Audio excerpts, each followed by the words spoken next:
First met you guys.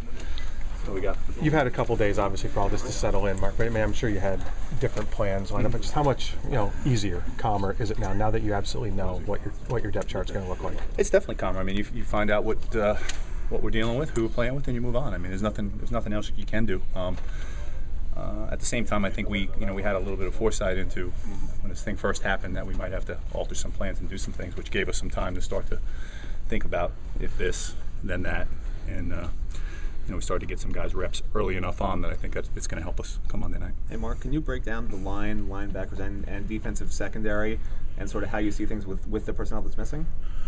Well, I mean, you guys saw the depth chart that was posted, so I'm not going to go guy by guy, but I think we do have some guys that have played football for us, that are on there. I mean, obviously there's some youth in the 2 deep, but I think if you look at it, the guys like Marcus Robinson and Regis and Andrew Smith and Buck, JoJo Nicholas, Vaughn, those guys have all played a lot of football for us. So they'll have to carry us through. We'll have to use their experience and the fact they played in a lot of games, and they'll have to carry us through. And missing spans, can you talk about how big an impact that is?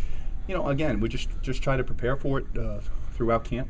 And I think you make those arrangements. What you really try to do, not even with this situation, is you try to prepare if there is an injury during the year, and you try to take practices during training camp where you say, Spence is out, okay, now you guys got to run the show, or Ray's out, you guys got to run the show, etc. down the line. So we've done that with every team we've been with, and we just tell the guys that morning, that all of a sudden they come on the field and we give the guys a ball cap and a whistle, and they coach, but the next guy's up. So I think we were preparing for that all the way along, and I think Jimmy Gaines has done a good job. He really has good knowledge of the defense, and he'll run the show fine. Mark, what's the learning curve with Chick a little bit? I mean, obviously for a true freshman to sort of get thrown into it right away. Yeah. I mean, I imagine that there are days when he looks good and days when he might be a little bit lost. That's it. I mean, that's the way it goes, and I think we've settled him in one spot. We had him working both of our defensive end spots, which are a little bit different.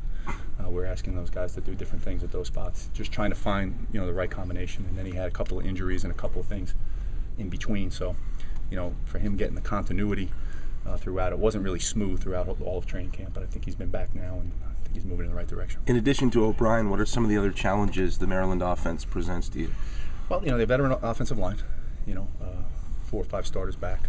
Tight end's a very good player, and obviously Meggett at tailback, he averaged almost 6 yards a carry, so when a team's two-dimensional and they can run the ball and they can throw it, you got to figure out you got to get the run stopped, obviously, and try to make them one-dimensional. I think there's no secret. Every defense coordinator talks in those terms. There's challenges, and they have veteran wide receivers. They don't have a lot of guys back that maybe have the numbers of catches, but they got guys that have been in and around their program, for 3 and 4 years. So, I expect them to be a huge test for us on Monday. Can you talk a little bit about Danny O'Brien and what makes him so good? Well, it's, just obviously anytime you can come in, that young and play that poise and play that well, it's obviously a guy who's done it probably all his life. He's probably the kid that got the ball when he was 8 years old and could do it. You know what I mean? Those guys are rare and special. So, some of those quarterbacks they just have it. They can see the field, they can make the checks, they're smart, they see it quick, they can make a good decision. He's got all those. He's got those intangibles. Any limitations? I know you were trying to work into 3-4 with this unit. They aren't used to running it with the suspensions and the guys out. Any limitations for this game? We've been multiple front, multiple coverage football team. That's where we've been since day one, and that's where we're at. Mark, the interceptions were, they were praised, but the quarterback's not having very many. But on the flip side, the defensive backs didn't get very many. Your thoughts on that, and do you see that progressing and changing? I'd always vote for our quarterback not throwing a lot of interceptions. You know what I mean? I'll put my ego aside as a defensive coordinator, and I'll always take that one. So they did a great job of protecting the football and making good decisions, which obviously is the best thing that can happen for our team. So obviously we'll just keep making an emphasis of it on our end, trying to take away the ball and trying to see the quarterback and see the ball thrown and get good breaks and go high point the ball and do all the things that we teach to make sure we can get some interceptions. And how are the cornerbacks doing as a group? Obviously that's a group that's targeted and needing to step up. Yeah, no, it is. We, again, we addressed it as best we could with some mid-year signees. We got Mike Williams in here, which worked out for us as a 5th-year player. We had Joe working there quite a bit at corner. Joe's going to play safety for us in this game, so we had him working both spots. But he provides depth, even if it's not instant where you see it right now. He gives us a chance. So I like what Mike's done. I like Brandon McGee.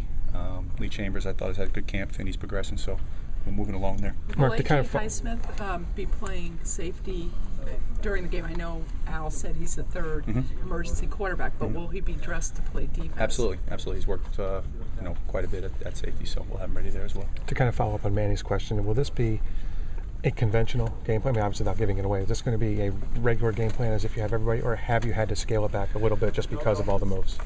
I think you. I don't think we have. I really don't. I think we went into spring ball. We went in with our package and we said these are the defenses we're going to run with this personnel, and then we did the same thing in training camp. So I think we're running our training camp defense. So we're running our package. I was curious to hear sort of your response when you found out. I mean, you lose 5 starters from a team that you expected to have. I mean, when you first learned there was a chance or that you weren't going to have them, I mean, what's the first thing that goes through your head? I mean, it's sort of a nightmare scenario, I guess, for a first-year guy. Yeah, I mean, it is. I mean, instantly. But I mean, all the situations I've been in, I haven't been in all these ideal situations over my career. You know what I mean? I coached 8 years at Rutgers and Temple off the bottom. So, with 53 scholarship players and at Temple and everything else. So, I'm not used to exactly having, everything at my disposal. So it's not, I guess I'm just prepared for these type of situations. Really don't worry about what happens. Just coach the guys you can coach and play ball. Coach Golden really spoke highly of Ramon Buchanan. So what have you seen from him? What has he done? What have you liked? He's stepped up quite a bit. He's really been a guy. You try to get guys to be consistent. You try to talk about being the same guy every day. He's a guy who's bringing intensity, enthusiasm, and great effort to practice every day right now. So that's what I'm excited about. The consistency, not the guy's high one day and low the next day. Really has been a consistent player, and that's what you look for from the veterans.